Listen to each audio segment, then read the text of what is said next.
And adoption of agenda. Please join me in a pledge to the flag. I pledge Allegiance to the flag of the United States of America and to the republic for which it stands, one nation under God, indivisible, with liberty and justice for all. Welcome, everyone. Next up on our agenda, we have comments from the audience regarding agenda items.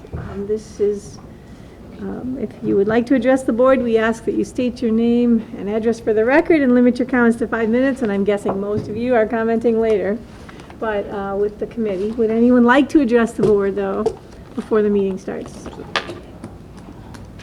Seeing none, we'll move to our next agenda item, number 4, reports, A, advisory committee presentation and recommendations. So while Jeannie's getting that fired up, I want to thank all of you. It didn't seem like that long ago when we were kicking this off, and you all were willing to put in all the hours and the time that you did to come to this point tonight. So I'm sure we can't thank you enough for all the extra hours that you put in.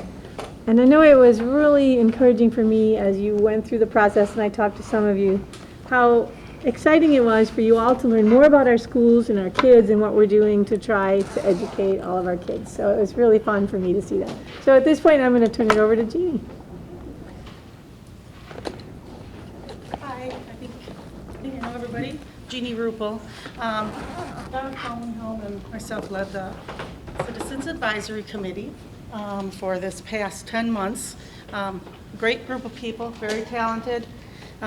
Exceptional. I want to thank you for picking the group that you did pick, because I know that came through you. We would like to thank you for giving us this opportunity. And I think everybody should have received that PowerPoint with your, so if you've gone through it, great. We're going to just go through that, but kind of touch on the key items that we would like to share with you, and then following that we'd have a question and answer session. I think that we do. Are you anything you want to add before we get started? No, other than it's been a lot of hard work, and we wanted to get in a little bit ahead of schedule to give the board more time to maybe review our recommendations and get back to us if there's more information needs to be looked at or explained. So we're all happy to be here this evening to present our recommendations. I do have a notebook that has all the minutes, all the agendas, and then in there, and then some additional information, what we surveyed within the group for some answers for things, and questions and answers that we had with the community. I can share that with you here if you'd like to. If you want to have copies made or something, that's fine too. I can help. I'll let it pass around while we're going through. First, Dale is going to kick us off here. Okay, page 2. Good evening. Thank you very much. Hi, My Dale. name's Dale Candy. I'd like to just review the mission statement that was given to the group. We can get it up on page 2. But again, it's the Citizens Advisory Committee will review the options and identify solutions as well as financing alternatives for the facility needs identified by the 2 2015 referendum questions, then report the findings back to the Whitnall School Board. This will be our presentation over the next hour. Just to highlight a little bit on the history of the board. The board requested representation from volunteer citizens to review the recommendations, resolve particular facility needs. I think it was a great turnout. 40 people basically applied for the task, and the board itself chose 20 of us and 3 district employees to make up the committee. And again, you gave us an open charge to review everything and basically use the district staff as a sounding board or for other information that we so requested to come up with our answers. Bottom line, the expectation was for us to do this within a 1-year time frame, and that puts us at the about 11-month mark, 10-month mark within that first year. So, looking at the members list on the board, obviously it lists by name, but just to give you an idea, we have, out of the 20 residents, we have people that live in Greenfield and 4 in Franklin and 7 in Hales Corners. So that pretty well comprises the district as a whole, where the people live. Backgrounds vary. We have some retired people. We have, obviously people are still working. We've had some members on the group that were students themselves, came through the district, still reside in the district, and have children that are either within the district yet or have already graduated through. So there's a lot of variation there. We have 2 members that were on this esteemed panel at one time representing our committee. And I lost my other notes here. And the youngest member of the staff is a recent graduate of Whitnall High School. I think he's been out 2 years, right? So we have a lot of variation in age, career paths that we all took, and that, I believe, led to fine workings within the group and came to tonight's presentation of what our results are going to be. Again, just in a quick review of the failed referenda, as the questions are up there, I'm not going to read them, but again, it refers to the new elementary school in Hales Corners as well as the Whitnall High School pool safety and energy projects. It gives the dollar amount for each of those sections of the referendum.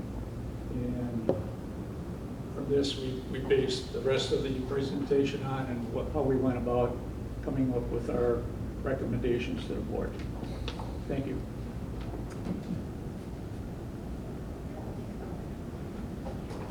As you can tell, the rest of the presentation will be done by a variety of members of the committee. So we decided at best we don't put a lot of hard work into this, so rather than just 1 or 2, you'll probably see half a dozen or so of us up here giving different parts of the presentation. The deal kind of led up to why we were brought together, and certainly as directed by the board. And we began our journey. One of the things we wanted to do as a committee was just take a look at the timeline of our district. Yes, relative to kind of capital projects, just to kind of make sure we're all on the same page. A number of things on this eye chart, but the 2 or 3 critical points are that the last time our district really had a successful referendum goes all the way back now to 1998 from when we were able to determine.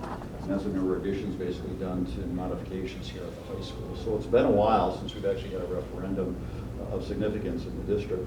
And as you look at specifically Hales Corners Elementary School, again, a couple of activities have taken place, but relatively minor in nature, still not addressing a lot of the major overall needs that need to be taken care of in that facility. So we kind of wanted to make sure we had a good overall picture of when some of our buildings originally went up, when were some of the key activities relative to capital projects, referendum activity, and so forth. So again, specific to referendums and particularly a key activity at Hales Corners Elementary, it's been some time. And we just wanted to make sure that as a committee we understood what took place when and wanted to share that with you as well. As far as the overall process, Jeannie and I have been here at most board meetings, first one in the month, to give you an update on where we're at. But again, just to baseline the key activities that we involved in, we started out with monthly meetings back last August through basically September. And then in January, we already could tell there's still a lot of work we need to do as a committee to try and get to this point, so we began bi-monthly meetings. We also went ahead and engaged a lot of resources within as well as outside the district. So we brought in some key players, as you see listed from their stakeholders within the district, to give us updates in key areas from the financials, to curriculum development and so forth. And that was valuable to us as a committee because one of the things that I personally, and I think this would be true for all committee members, is we didn't come in and look at and learn just about brick and mortar. I mean, I think we've all learned an awful lot about educational needs in today's environment. And that really began to drive and shape our recommendations that we're making, a lot of things that we looked at, even outside of our scope at some points in time, but I think we gained an appreciation for that the primary focus is educating the children. And for buildings and everything else we do, it's got to be built around supporting that. A number of committee members also attended the, I guess it was the superintendent's convention downtown in Milwaukee. Again, that was pretty enlightening for those of us who did go, and for those who couldn't attend, we did bring back, for those of us who attended that committee, information and readouts about what's going on, literally throughout the state and many other districts from that standpoint. We also engaged some key architectural and construction firms to come in and talk to us. You see them listed there. They basically, as maybe most of you do know, are engaged in a lot of school projects, both with new construction as well as repurposing of facilities. They talked to us about a variety of active projects and past projects they've worked on. They talked to us about what works well, what doesn't, as well as their capabilities and possibly helping the Whitnall School District move forward as well. And again, all of them very much focused in training environments for today. They all talked a lot about the 21st century learning environments that they need to build facilities to address various districts' wants and needs to educate the children. Several of us also took tours of a couple of other schools outside our district, in Oak Creek as well as out to Lake Mills. Again, it was a chance to see what are other districts doing, what have they done, and maybe we could learn from and leverage here as we make recommendations back to you as a board for our own district from that standpoint. We also went out again, as far as key stakeholders, out to the 2 elementary schools and the middle school. We talked to PTO groups initially, particularly at the elementary schools, about some ideas that we had early on as a committee to see what kind of response we get back. And we also went and talked to the staff themselves. We were fortunate enough to be invited in by the principals at the middle school and 2 elementary schools as they conducted normal staff meetings, again, to talk to them about where we were at as a committee in researching and trying to develop recommendations and solutions for the needs that they saw as predominantly our teaching and educational staff. So with those processes in place, we then began to gather what we considered key observations. And from that standpoint, we've got a couple of slides here. Jeannie's going to take it over now and talk about, again, just some key observations that we made as a committee that helped drive our recommendations.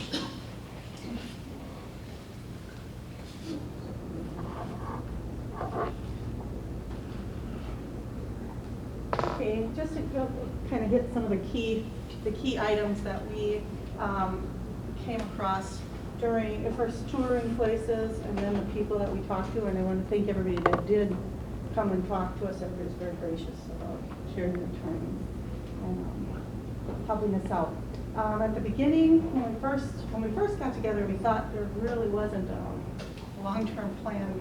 Matt had then presented his long-term facility plan, and we recognized that the district's strategic plan had expired, so I'm assuming that's going to be something that we revise shortly. We learned a lot about the personalized learning experience, the Plex work that's going on, and that it's been well received within the district, and it's not just our district. We realize it's a statewide initiative, and will most likely be expanded into the middle school, high school, and other grades. The new 21st century learning spaces, that we noticed, we had some need for looking at that, but that's different. That part for us who had been out, or if our kids have grown or whatever, this was different than what we grew up with, and the need for small group intervention, collaboration areas, the flexible spaces, and then appropriate furniture that could be easily moved around and flexible. Something else that was missing. The ADA study recently came out, and we know that there's some accessibility issues within our schools, and that there were some traffic flow issues, particularly at Hales Corners, 116th and Godsell. And then there's quite a few times it came up here at the middle school, some of the traffic flow issues that they. Okay, Hales Corners, we toured Hales Corners, we spoke to people at Hales Corners, and the older portions of the building that was noted as classrooms are full drafty. There were students that used closets, stairwells, quarters for the small group work, just because there's not enough space, and that was both at Hills Corners and at Edgerton that was going on. The general music instrumental classroom does not have any handicap access, and so we understand if kids are involved in instrumental work, the class goes to them if they are not able to get to that classroom. And at the high school, just on our tour through there, we noticed the special education classrooms really needed some updating, some improvements. And then back to our past referendum with the exterior panels, those do need to be replaced at the high school. And also speaking with different people, athletic directors, some other groups, there was a desire that there was additional space for practice, cheerleading comps, strength and conditioning type of work, and those were just some of the things that were pointed out. That has some issues and some observations on the And Gina reviewed the key observations we made as a committee, predominantly on Hales Corners Elementary, some things at the high school as well, and a few other areas. But we're also asked to look at the pool part of that referendum. And these recommendations relate specifically to that, as you can see. And I think we're all aware that with our existing pool, we're really limited in hosting any serious type of swimming events. We have no diving that we can really support. The depth of the pool is a problem. You can't dive in. The swimmers have to start in the pool. That skews times. It almost eliminates you from hosting any kind of significant sectional, regional events and so forth, let alone just normal ongoing events from that standpoint. The viewing area is extremely limiting with the way things are set up right now. Spectators are basically on the pool deck, leads to safety issues and so forth. The viewing area that typically had been used is kind of up on the second floor above the pool. I think as most of you are aware, behind a glassed area, which is also occupied by the wrestling team, really limited by space. The wooden bleachers up there you can't do much with, and all of that is not ADA compliant, as well as pointed out in the recent ADA study that was done. The locker rooms are really original. We walked through there and it's kind of dingy, not good at all. There have been some size limitations with it, and again, it's quite dated. It also serves, again, as you see in one of the other bullets, that, you know, spectators, other people coming in to use the pool, you got to walk through those locker rooms. So that makes it difficult. You've got people in there that are changing this, that. You've got spectators walking through. It's just not a good setup, I think, as we all know from that standpoint. We're running on borrowed time as far as the liner is concerned. Fortunately, at this point, we have no serious leaks. Again, I think kudos to our maintenance and operations staff maintaining that, like they do many of our facilities within the district at this time. But well aware that that could lead to some significant issues. Most notably Muskego, and I believe New Berlin West was the other school that either have serious problems, or New Berlin West, I believe, is the one that's already undertaken expenditures to be able to address the leaks in their pool, which is identical to what we have from an overall construction perspective from that standpoint. Mechanicals for the pool are working well, but there are some energy efficiency issues. Again, there have been some updates with that, but we could probably do something significantly better with the right type of modifications and upgrades from that standpoint. So based on these key observations, that has led us to two recommendations that we now want to turn our focus to and share with the board. To do that, Eileen is going to start out by reviewing our first recommendation.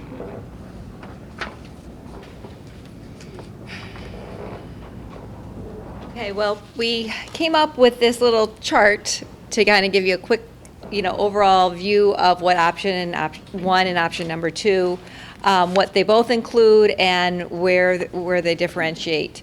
We're going to go in detail, or a little bit of detail for both options. So I think at this point, what we'll just say is this chart is a good quick reference to where they differentiate, without having to read through it line by line. So what I'm going to focus on right now is option number one, which would be the next slide. And you all have in the packet. Okay, so option number one really deals with Hales Corners Elementary being repurposed with some rework and some new addition combined. Basically, we reduced the scope of the Hales Corners Elementary project about 50%. The other part of option one is also working with the high school rebuilding the pool in the existing pool area, and that will look familiar because really we kind of kept that option as the option that was presented in the referendum, previous referendum. And we still believe that we need to address the exterior panels at the high school and the windows to kind of work with some of the energy efficiency things. One of the things I want to note with this option is we say 16 to 18 million, and we do differentiate that these are construction costs, and it'll be explained a little bit further on why we're saying construction cost and and why that we might be able to reduce that in a referendum during the finance segment. So the next slide goes into a little bit of detail about Hills Corners Elementary and how we came up with this 9.2 to 11.2 million. Obviously, we're trying to work with a number that we believe will be supported within the community, and this is what we feel we can do based on a lot of recommendations from our visiting builders and people on the board or on the committee that have background in construction. So we really figure within this dollar amount, what we can do is we can get a new addition of about 20 to 30,000 square feet. We do, as a committee, have a kind of a stronger preference to demoing the 1948 building, which measures about 14,600 square feet, and we want to see parts of the school also repurposed, and we feel within the dollar amount you can repurpose about 64,500 feet. Obviously, when you're doing the construction, the priorities really need to center around the learning space, the learning spaces. Do what's going to work best to best meet the current 21st century learning spaces, the flexible spaces that we talked about, the small group, and kind of work it. We have some ideas that we can come back to the group later on for more detail.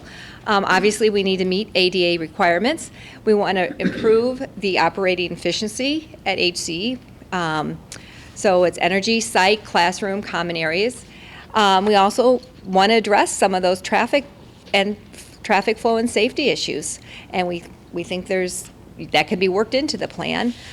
We could maybe address that by adding some additional space for staff. And of course, we need to address the handicap spaces. Possibly rework for a new secure entryway and central office, and then of course the appropriate furniture, because we know that is part of what makes the learning environments in today's environments. So that's the kind of in a nutshell, Hills Corners Elementary, what we can kind of work in at the 9.2 to 11.2 dollar amount.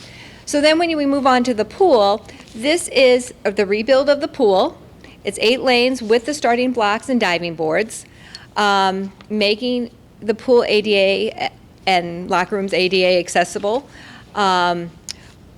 remodeling those old locker rooms and the training room, and then construct a new spectator viewing area. And those figures that we reached at the 5.1, it really based on the numbers that we had from the previous referendum. And the same driving factors on the energy and HVAC projects at the high school, replacing those deteriorating walls and upgrading the air quality in the schools and replacing the old windows so that we have the energy efficiency, our values.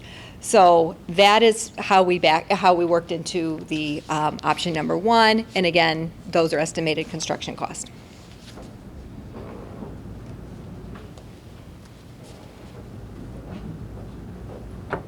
Option number 2 is our higher cost option of the 2 options. We're looking at $18.7 to $20.7 million in construction costs. With that, you're still looking at a 30 to 36% reduction in costs compared to the previous referendum when you combine them both. With that, the main differences between option 1 and option 2 are the construction of a new community pool at the Whitnall Middle School campus, along with repurposing the current pool area and locker rooms. And then we did include the window and panel upgrades to Whitnall High School as well on this plan.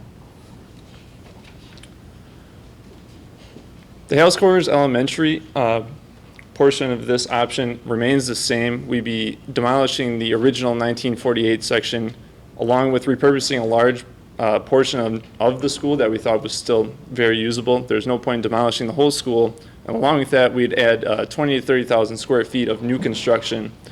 We thought that this would be the ideal kind of composition of work to better suit the learning styles and the student and faculty needs of the district.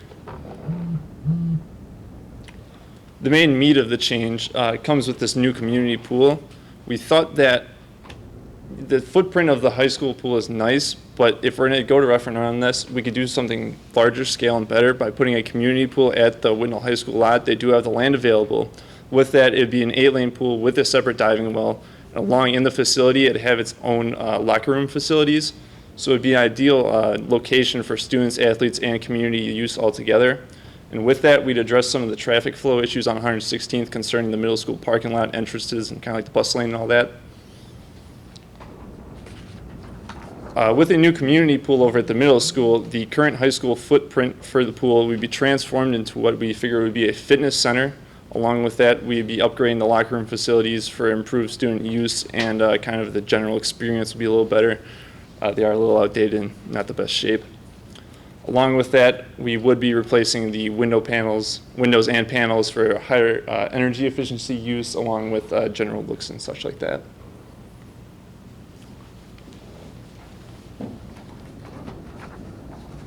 Okay, the scope of the initiative also included examining financing alternatives and their potential impact on the taxpayers of the district.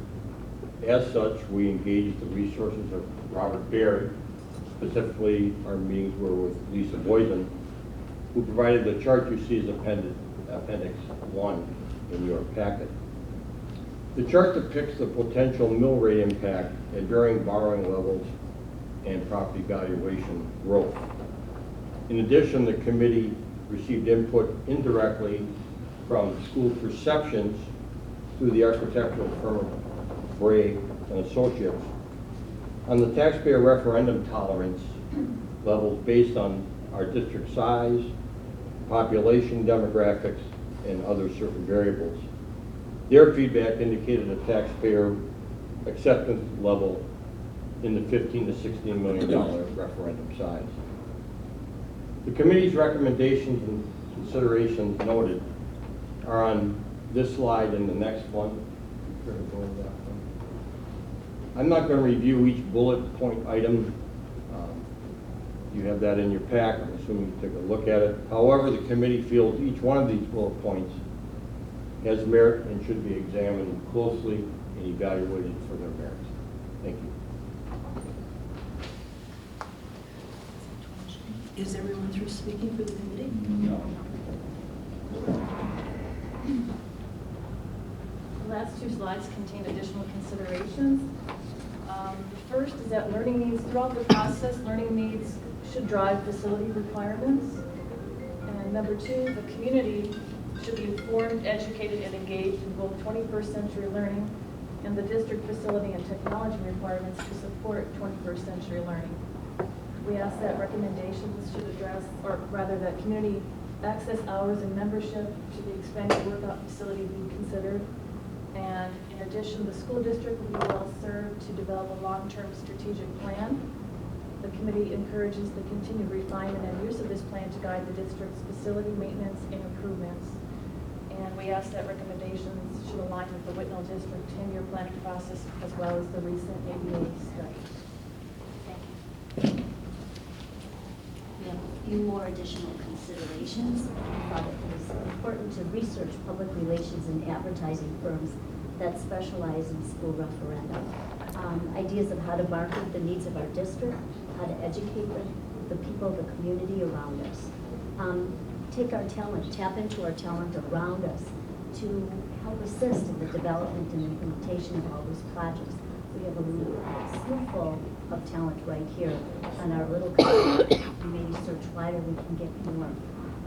Additional architecture and construction firms should also be interviewed and considered too. There's a lot of great ideas. We thought stepping back and interviewing some of these people that we talked to, and narrowing it down to get some good ideas. Also not to rule out moving to 5th grade, maybe eventually later on, as population grows and the district population grows too, with the new housing coming up, the new apartments, the new condos over here. So not to rule it out as of yet. Thank you. Good evening. My name is Zoran Krajcik. I'm a newbie, 2 years in the district. I moved because Whitnall, for me, was a destination district. A lot of my friends, their kids graduated from Whitnall, and all they spoke of was positive things about Whitnall School District. So when I was interviewing, I interviewed either our neighbors in New Berlin, and I interviewed Whitnall. And our principal at Edgerton Elementary sold me on this school district. So I'm lighter in the pocket because I chose Whitnall School District, because I believe that it's going to be better off for my kids. We were supposed to not talk opinion, but I just had to drop that in. This is a very serious group of people. I'm proud that I serve with these guys and ladies. The thing about it is that we spent, I feel like I signed up for more, I did more than I signed up for. We went to bi-monthly, but it was for good purpose that we went to bi-monthly. When we went for field trips, it was good that we went for field trips. It was good to see other schools, what was built, what's going to be built. This is a gamble, but we're gamblers here, because there is no guarantee. You guys can close the books and say, I don't think so, thank you for your time, and I guess we're all willing to take that risk, but I know from speaking from my heart that we all stand behind the numbers in our presentation today. It was a lot of due diligence, a lot of interviews with middle school, with the Edgerton Elementary, with Hills Corners Elementary, talking to the teachers, talking to the parents, talking to business people. So it's a serious proposition, what we're putting forward today, and I hope that the board genuinely takes our options and our recommendations to heart. Thank you very much. Thanks to the committee too. Thank you guys. So yeah, on behalf of the committee, that's been our presentation. Again, with the time allotted, we hope we've gotten into enough detail. We know you've been gracious enough to still allow another 20 minutes or so for just open question and answer, and we're certainly all very willing to do that. So, I just want to clarify, Joan, you missed the public portion of the meeting tonight? No, I You have missed, something. you missed it, but that was earlier, we did our public portion. This was now the committee's chance to give us their but it's, you were not part of the presentation, but listen, here's the solution. Your comments need to be submitted to us in writing, and we'd be glad to take those. Because we are not, this is not the end at all. Tonight is the chance to listen to the committee's recommendations, and then it's a chance for us now to ask some questions, and so thanks for coming. Give us your comments, and we will definitely take those into consideration as we move forward. Thanks very much. Okay, so for right now, I want to thank you for all the work that you did. I think what I'd like to do, I see the decision for us, option 1, option 2, or something else. But I think at this time, we should just open it up, like you said, for questions from the board that we might have to get clarification so that we can continue, help us understand some things I'm sure that you talked about. So why don't we start with some questions from the board, if that's okay? Maybe we could start with option 1 and then go to option 2. Would that make sense? I don't think so. Or Just ask questions. Okay, well, Okay, so I have one question. So I'm really happy to see a lot of the items that you have in your proposal. My one question, and I was wondering if you could talk a little bit about your thought process on the pool at the middle school. That's probably the biggest change, one of the biggest changes that we've seen in this. So can you talk about, what your thoughts are with that, how that would work with the high schoolers that take gym class and swimming class and? Well, we put a lot of thought into it, and we will, I'll let Gar speak to it a bit here, but we're looking at the cost of redoing what's at the high school in place, and then realizing there's limitations with that. And after talking with some of the firms, the cost of a new pool was not that much higher than that. So I thought, put it across the street where there's ample parking, where you can put the correct entry, the correct locker rooms, and still keep the costs lower. We talked to the middle school teachers when we were there. We talked with the athletic director. That of course, if the middle school gym teachers were excited to have that option, we're like, well, that'd be great. You could start swimming at sixth grade level. You could be introducing that early. There are other districts, many other districts that have swimming pools at the middle school. High school kids can go across to the pool. Certainly not an issue for after school swim practice. It's just directly across the street there. But classes, yes, you'd have to work that into fall or spring. You probably wouldn't want to be doing that in January, going across for the swimming thing. But you're bringing that in the earlier grades, maybe some other life sports if you're doing in high school besides swimming as often. So there's something. I might defer to either Nick or Soren on the pool, former swimmer. The reasoning behind the shift in pool is we knew it could be done in the current space. We could rework it so it could be suitable for competition, etc. We figured that while it could be done, it could be done better as well by placing it at the middle school. You could expand it to an 8-lane pool, which is more suitable for competition, and then it really puts us in the bidding for more of those conference sectional meets, which are not saying that we have to be that school, but it does look nice, and we figured we'd get more community access out of it. We do have a lot of park and rec groups, firefighters, club teams using the pool already. They could bolster the use of it as well. And with that, there's kind of, when we talked to Mr. Bruni, he had kind of this master plan. He had a lot of gears turned in that. If we could change the current pool into more of a fitness center, it alleviated a lot of issues with teams having ample space and a lot of class issues as well. The reason that swim was done in the winter traditionally at the high school is because there's only 2 gyms to be used, the new gym and the old gym for space. So one of the classes always had to be in the pool. Well, if we had a new fitness center where that area is, you could just incorporate that into the curriculum instead. That was Right. consensus behind it. I just want to add 2 thoughts. One of the drawbacks with option 1 and keeping it in where it's at, the pool where it's at, refiguring it, that I saw is the spectator area, sharing that area with the wrestling area. There's some challenges, and we kind of knew that even the first time we rolled it out. A separate location would allow better spectator, more conducive to really participating as a spectator. And I can actually also personally speak a little bit to the fact that our workout facilities are used greatly by our students at the high school level. I mean, just recently, within the last few years, powerlifting has, for example, really taken off.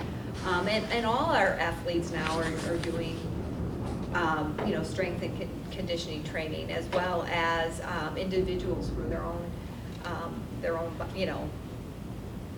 physical betterment. So I do know that area is greatly used, is overused, it is very tight.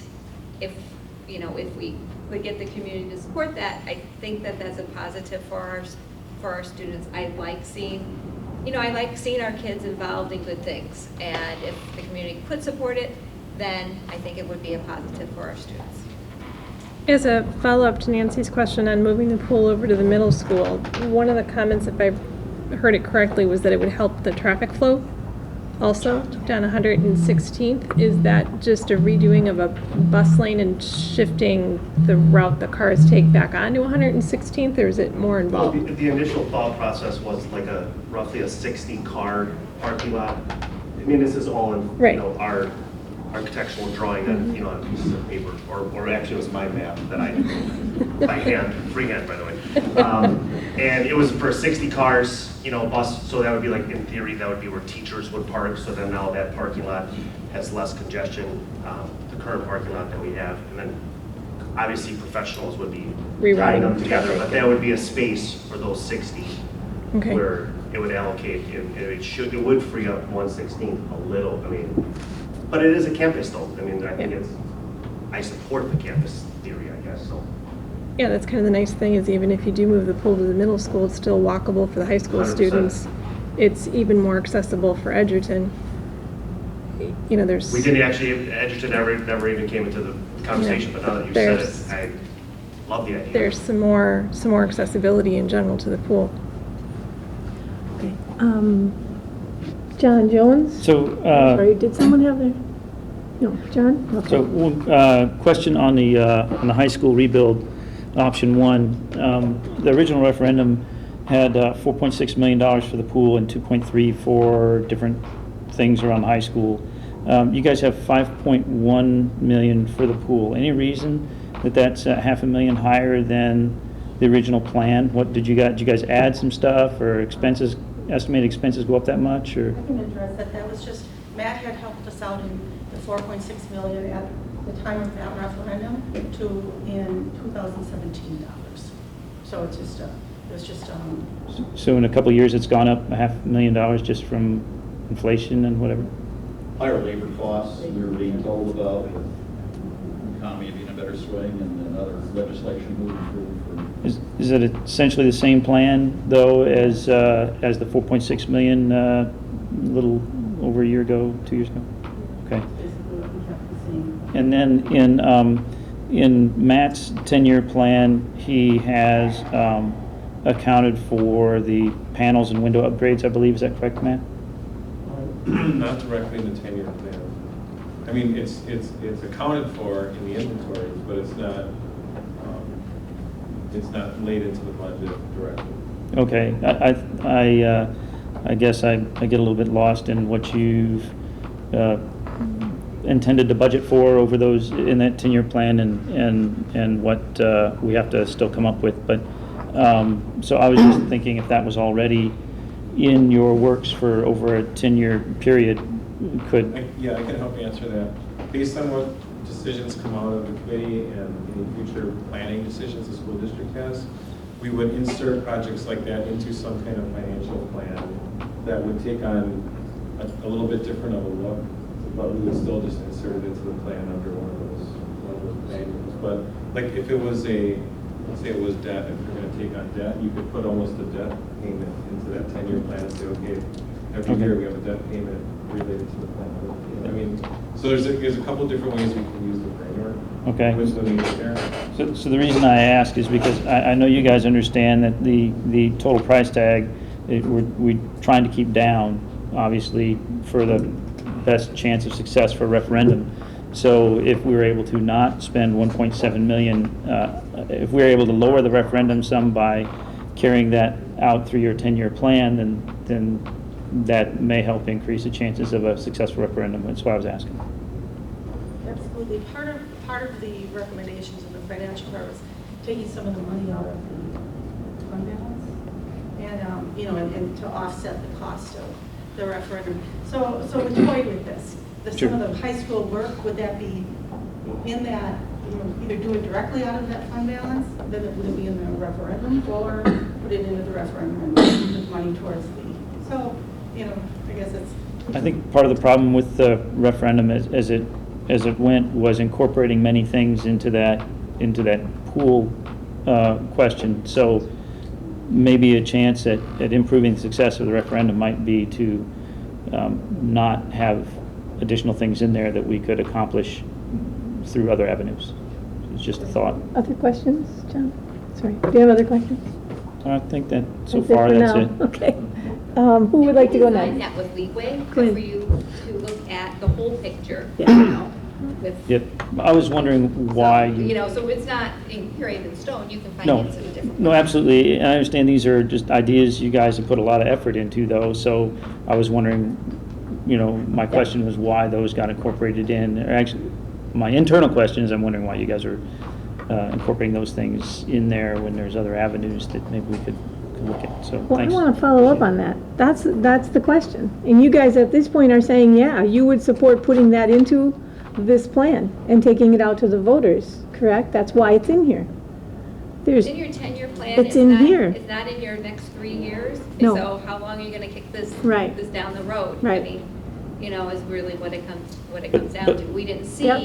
within the plan any financing to cover that. So Sure. if That's what you Okay. guys that's- have it covered, then Well, Thank you. that's what I need to know, is why you guys were incorporating that here. if that's what you're recommending to us, that's why we put you to work. Yeah, but what I was curious is about as to why. Yeah, right. Well, I think too, when we looked at it initially, external panels, it's like, why is that even on this referendum? I mean, that's going to be from all operating maintenance budgets. But in ongoing dialogue with Matt, and correct me if I'm wrong, but he began to explain to us that, well, it's really more of an integrated system. Yes, it's those exterior panels, it's part of the ventilation system, it's the windows, it's an integrated fix to what needs to be done. And I think that got a number of us thinking, all right, it's more than just a rusty old outside panel that's got to get fixed. And because of the integrated system and approach, it became a larger capital project request. So it can't be spread out over a number of years easily, doing a piece here and a piece here and a piece here, right? That's Yeah, what you you're can- saying. you can be It's mobilized. better to do it all at once, Yeah. right? Which is a large chunk of money. Okay. I'm sorry, Quinn. Did you discuss and you have a recommendation as to when we should take this to referendum, being the November election? Yeah, you did. Yes, they did. Yes, we did. This is the opinion section of our presentation.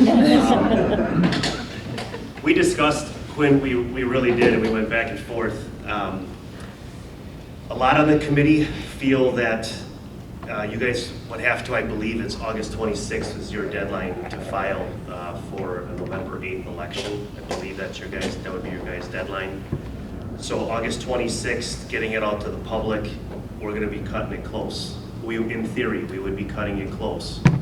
A lot of people feel that it's a worthwhile plan, but rushing forward might be a risk for me, coming from the gambler side. I really believe that the November 8th turnout is gonna be a huge turnout at the polls. And for me, win or lose, it would be a true representation of the district's views. So instead of taking a 3,000 person sample, I'd rather take the 10,000, and whatever the population says, that's what they say, but that's my opinion. And I really believe in our deduction model from the failed referendum. It's a 30 to 40% concession, so it's not the same. We listen to the voters, and that was one of our themes that we discussed throughout all of our meetings was we have to listen to what the voters said on that previous referendum. So I'd like to add a comment. Sure. And I respect the committee did not reach consensus Correct. on that topic. Okay. I have another question. And this would be to Bernie and Joan. As advocates for the no vote in the previous election, do you support these options? I'm sorry, would you repeat that? As advocates of the no vote in the last referendum, do you support these options? No. Okay? Bernie? It'd be a lot easier for me to get on board at these levels than the previous one. Okay. Okay. Having said that, however, I want everybody to understand that we're looking at your construction costs in that referendum. All right, so there is money that most school districts have in fund balance that exceeds totals that we don't have to jeopardize the bond rating of this district. That's familiar. So that's why one of the things we put on is alternatives and considerations. So fund balance, do some of that for the improvements that are being. But I can tell you, I do support what the committee has done here in terms of What is that fund balance? Okay, Yeah, I let mean, let us get these questions answered. Doug Johnson, and Right. you probably know to the top of the head, but, Doug It's up to us now to ask, yeah. It probably varies. Did you have more? No. Okay. How about over here? Let, you guys No, do let him- Okay. Jonathan, do you have any? I just want to keep going. On option 2, I hadn't thought of that. It's that's an intriguing option. It does crank the cost of giving us a functional pool up quite a ways, but it's an intriguing option. The $1.3 million for repurposing the current pool and locker rooms, I guess I'm kind of curious as to, I guess, what goes into that 1.3 million? Do you still need to do the same level of renovation to those locker rooms when it's no longer going to be a pool area with spectator needs to create a different entrance for spectators versus going through locker rooms and that kind of stuff? Do you still need to do all that upgrade to the locker rooms?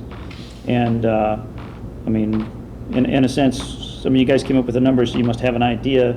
Does it involve more than taking out equipment and, excuse me, filling in the pool and, redoing that deck to accommodate equipment, or what? What do you get for the 1.3? Would that be a question better for like a builder to answer as we get farther in the process? Well, but they came up with a number How did they come up with that number? some idea. So I just wondered what that idea was to come up with 1.3 million. I believe in that our locker rooms would be very similar to what you have in the original plan.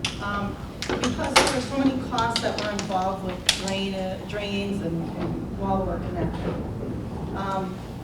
Possibly a bit smaller if it's doesn't have an exit to the pool, but that, and then the bulk of the work filling in the pool and rework in that area was just that, filling in, not making a gym with basketball hoops or anything, nothing extreme. It's more of a multi-purpose room type of a thing that they put in the weightlifting facility or whatever to there, and then use that room for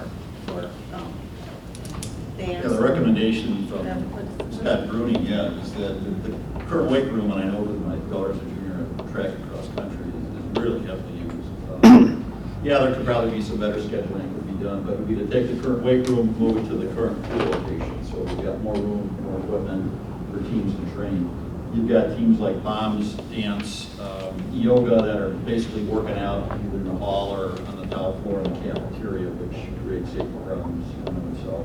So they could move into the current weight room, which would be much more adaptable to a team training room, if you will. Upgrades to the existing locker rooms, as Judy was saying, yeah, you don't need a major entrance in there now, the pool would be across the street, but we need to clean those locker rooms up, from the shower room facilities to new lockers and so forth. So the 1.3 would kind of basically assume those type of upgrades from the system.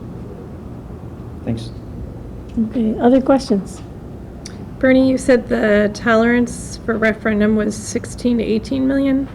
That was feedback we received through Gray the projection? Architects from a consulting firm called School Perceptions. I'm not sure how important.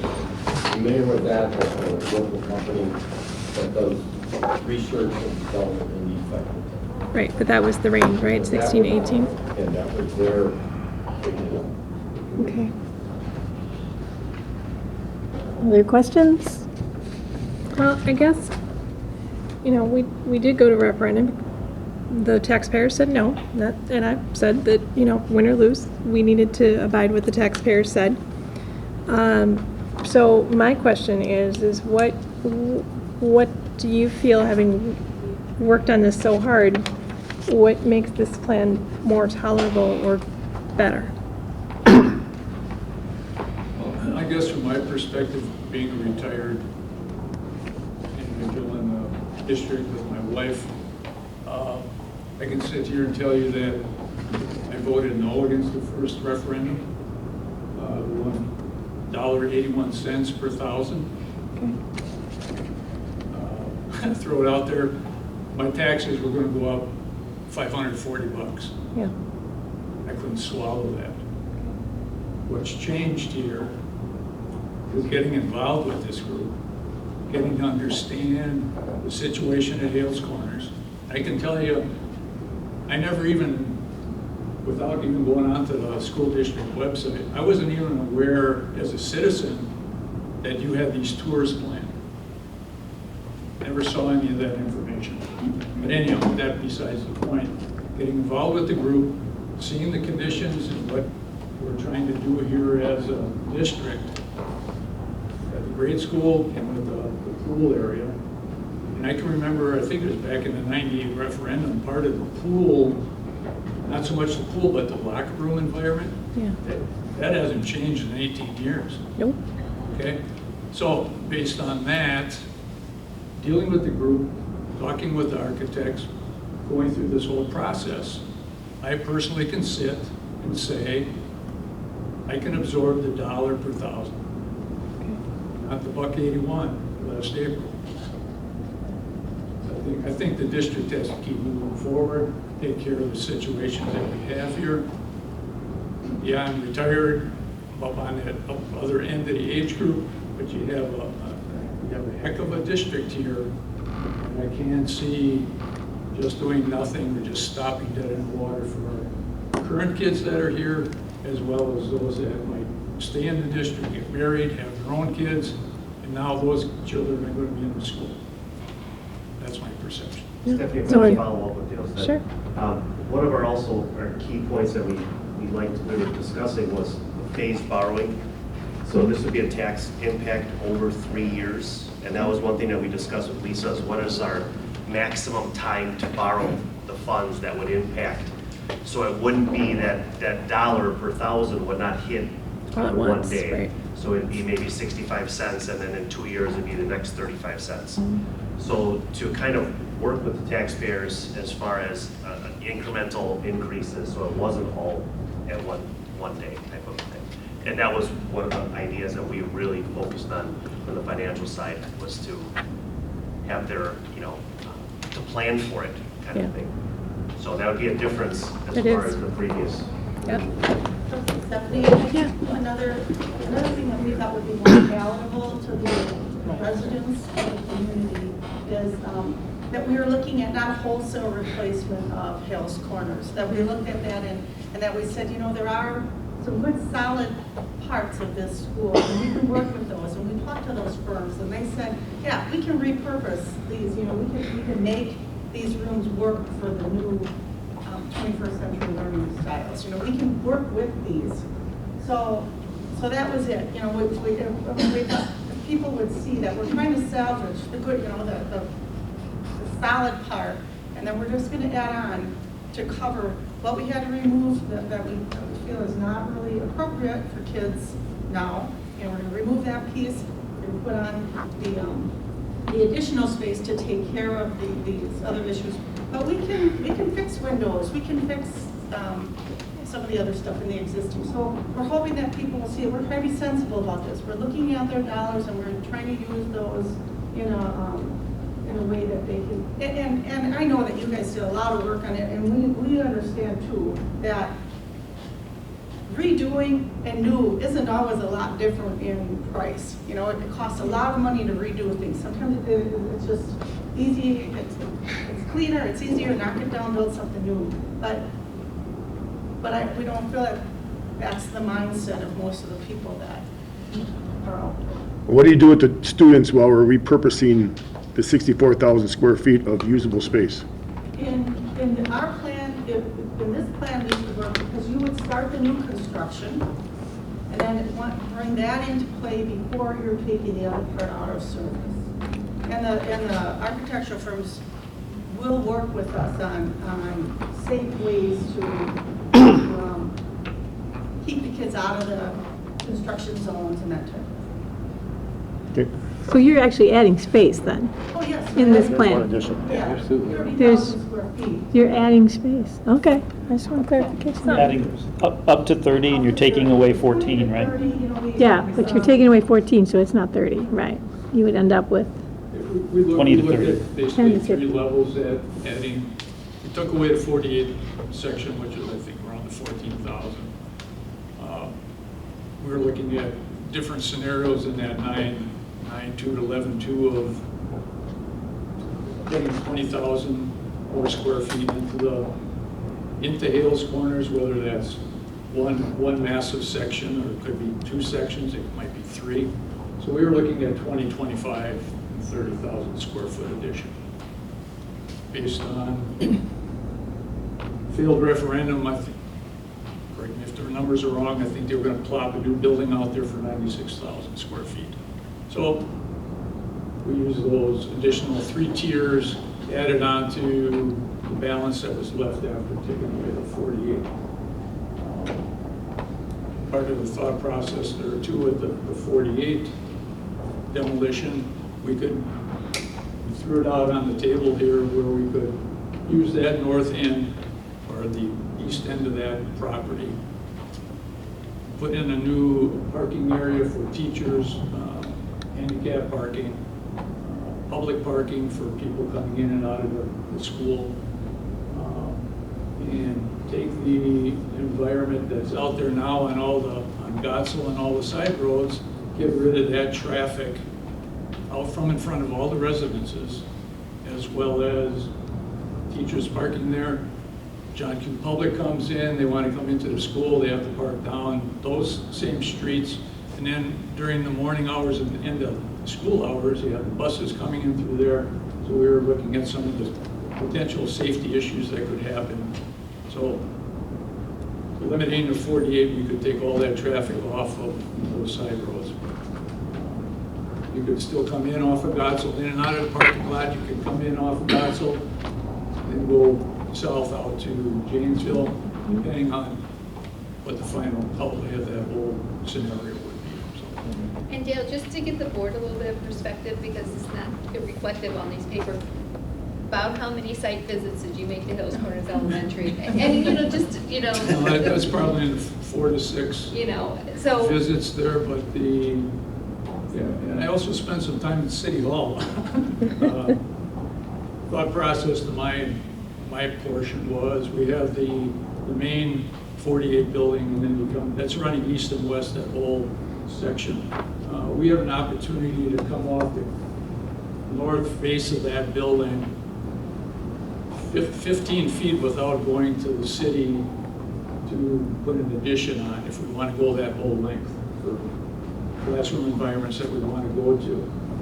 We can go in front of the board for another 15 feet without really jeopardizing putting that whole facial addition onto the building and really having to, we basically deal with the public and say, okay, we want to get this variance of 15 feet. We know we got 15, we wanted 15 more. Would you back us up on doing that? And oh, by the way, we're going to take all the parking out from in front of your houses. So it'll give and take. So. When you say board, you mean the common council? Yeah, the village board. Right. The village Yes. board, in order to get. So, he has some, like there's ideas here. So when you get into the meat and potatoes, if you wanted to go to some resources within here, I just wanted to say they've got some more concrete ideas, but we wanted to leave the recommendations broad, but there are some details that could be provided later. And so we could come back to you. Thank you, we will, I and we joined will. this committee because I actively opposed the referendum. And I went there trying to see if there was some way we didn't have to go to a referendum, or if we did, that we were going to keep it low and affordable, and what did we really absolutely need? Now, Musketo's referendum passed. It was huge, but it was only $40 on a $200,000 home. Now, this man said he was new to the district. I've lived here 40 years, and I'd like to continue living here for several more years, but not if my tax bill's going up. And you'll have a chance to have that discussion. Right now, we're not deciding that tonight. We really wanted to hear the. Every other member of the committee speak, and you keep shushing me off. But Joe, we made assignments last week. Right. And decided to leave the meeting. I mean, we didn't know what you wanted to do or not do, so we made assignments. And they're speaking to the current plan, and you have other questions, and I understand that, and we will give you a chance as we come forward with more discussion time. We really need the board right now to get our questions answered so that we can now deliberate, Joan, on all of these ideas at the next meeting that we set up to do that. So at this time, I really want to find out if the board has any more specific questions or comments. I know I have one more, but do you guys have any more, John? Were you going to ask? I was just going to say that there's two things. One on the parking thing in front of Hills Corners Elementary. Unless the plan involves the city posting part of Godsville as a no parking area, you can't guarantee that expanding the front of the school is going to, we can't promise to the residents that that'll eliminate parking, because unless the plan ties in with the city, labeling that, posting it as no parking, I mean, right now, we have staff that park there when there's room in the back, so we can't make those promises. The other thing is voters such as yourself, okay? I think that at your level of involvement now and that kind of stuff, we're not going to have problems, or we're not going to have the same kind of challenges trying to get your no vote to a yes because of your level of involvement and knowledge of the project. And, you know, if we have some sort of scheduled tour, or if there's a sign up somewhere, my guess is you'll know about it. My concern, and I think our concern, should probably be how do we convince other folks such as yourself, but that aren't now deep involved with the committee and at the root level of the ideas and that kind of stuff. How do we get those folks as educated on the situation as you, on the space as you are? And because, like you said before, for the previous referendum, you didn't know there were tours going on and those kinds of things, but yeah, we thought we were doing a fairly good job of reaching out to the community and educating them. So now you're in a different position than, you know, different situation than you were before. What we need to do is, if we come up with something that we can take to the voters, is get folks that are currently in the same boat that you were then, more knowledgeable about it so they can make an educated decision. That's going to be our biggest challenge. Right. John, I'll address that. Okay. Number one, the process that we went through here should have started long before the referendum. That's water over the dam. Okay.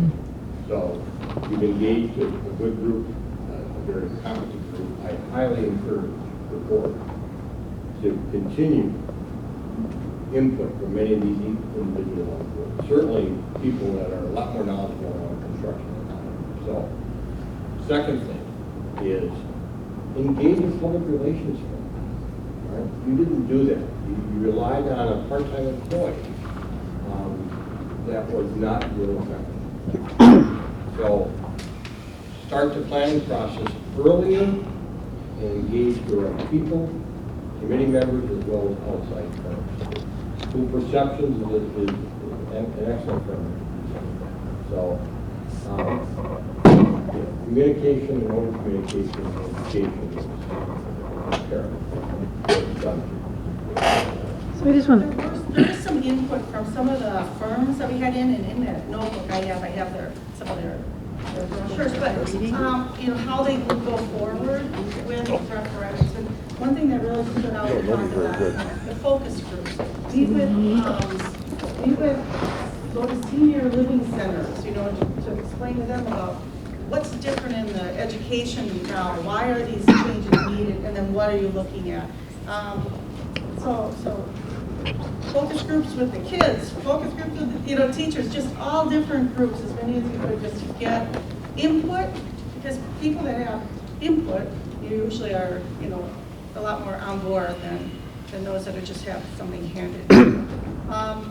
So those kind of things we felt were important to go forward with.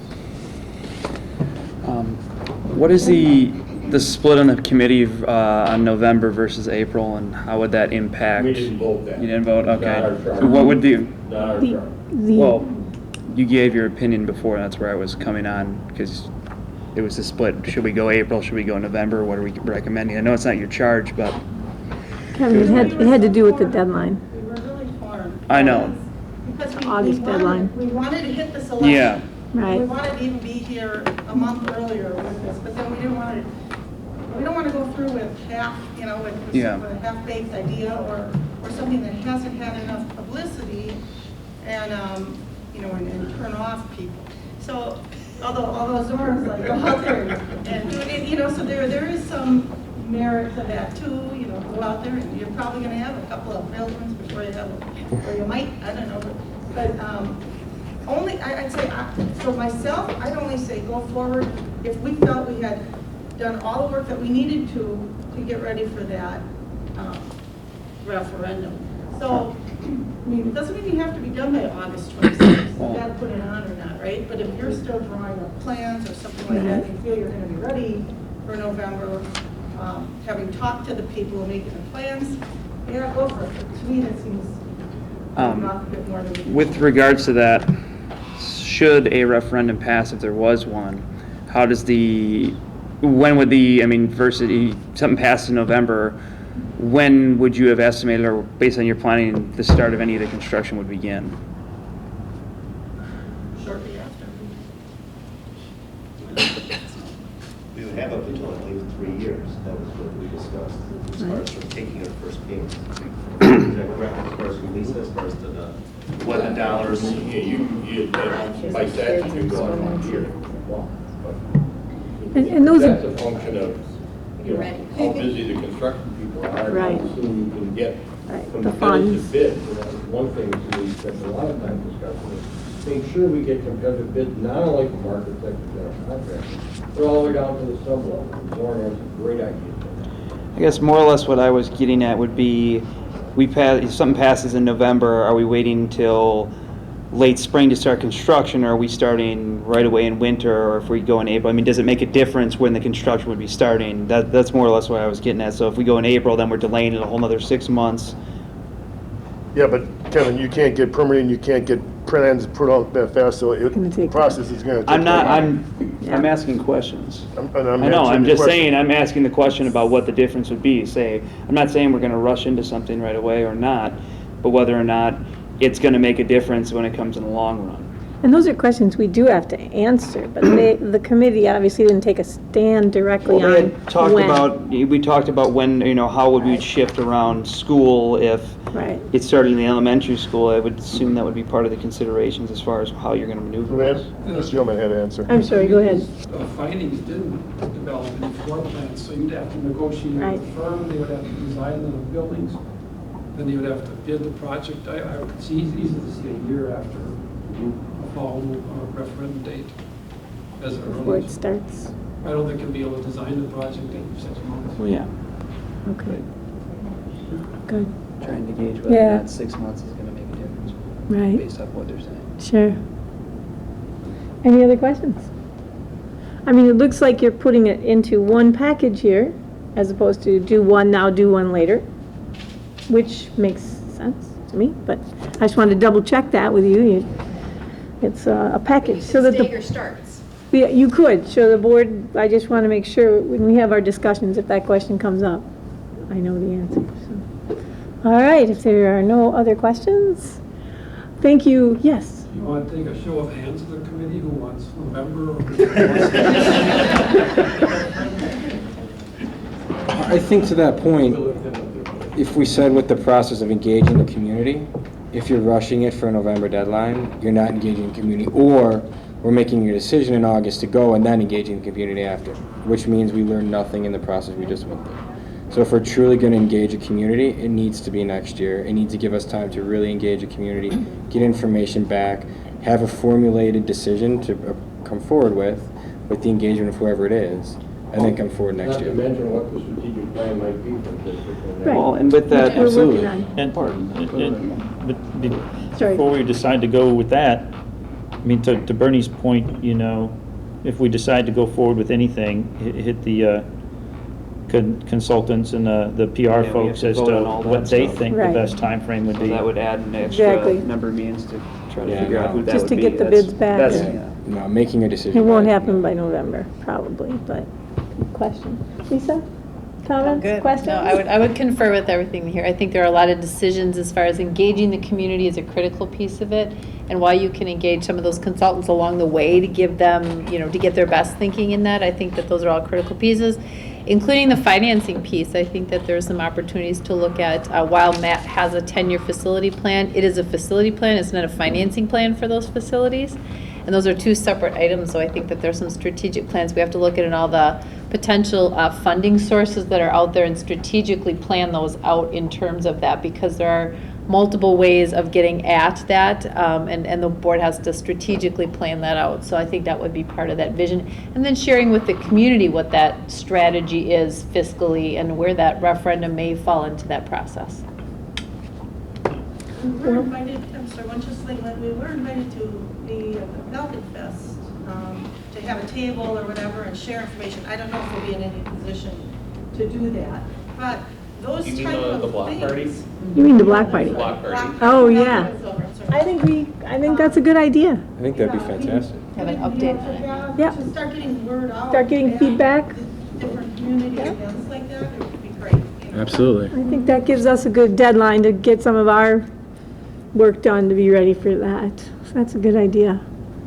If nothing else, it, takes the committee and all the work they've been doing in this last year as much as it is and giving it a public venue. And I think that's just as important regardless of where we're at in the process, but Yeah, letting them right.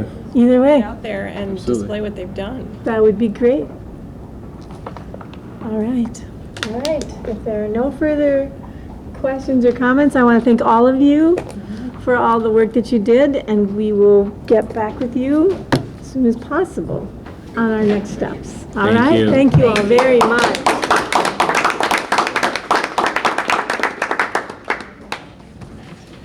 All right. Next up on our agenda, we have consent agenda. These are items that are routine or procedural decisions that are adopted with one motion. On our consent agenda tonight, we have A, approval of July vouchers and vouchers payable.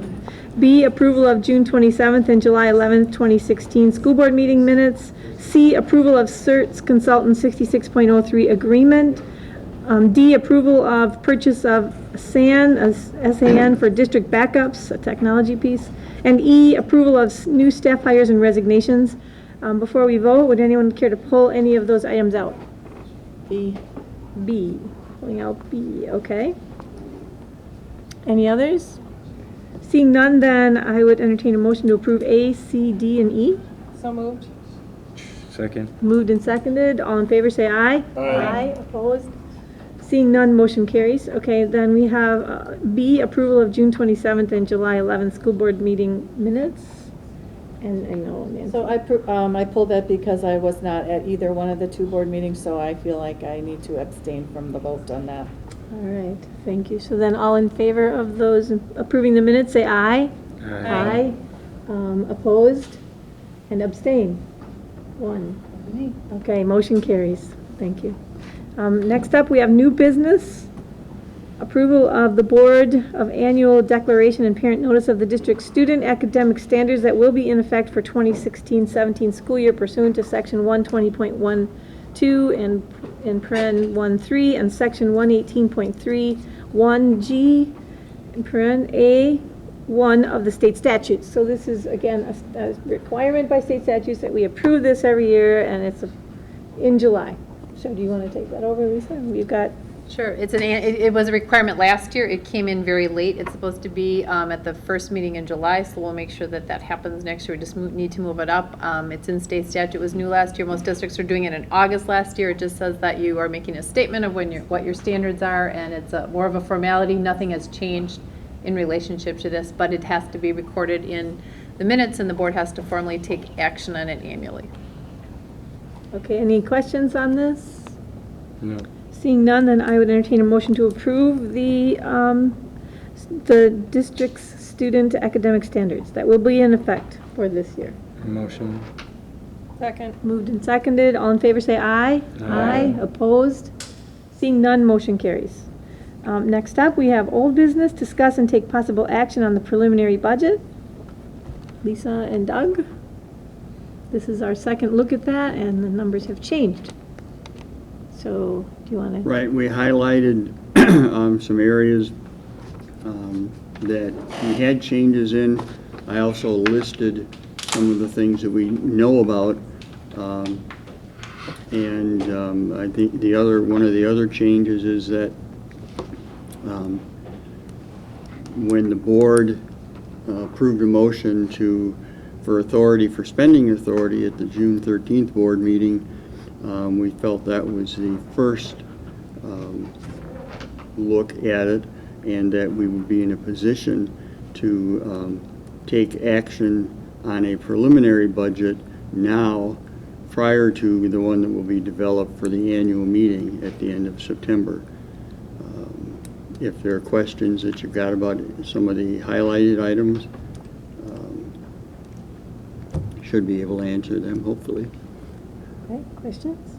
I just want to clarify that the board did look at this back in May.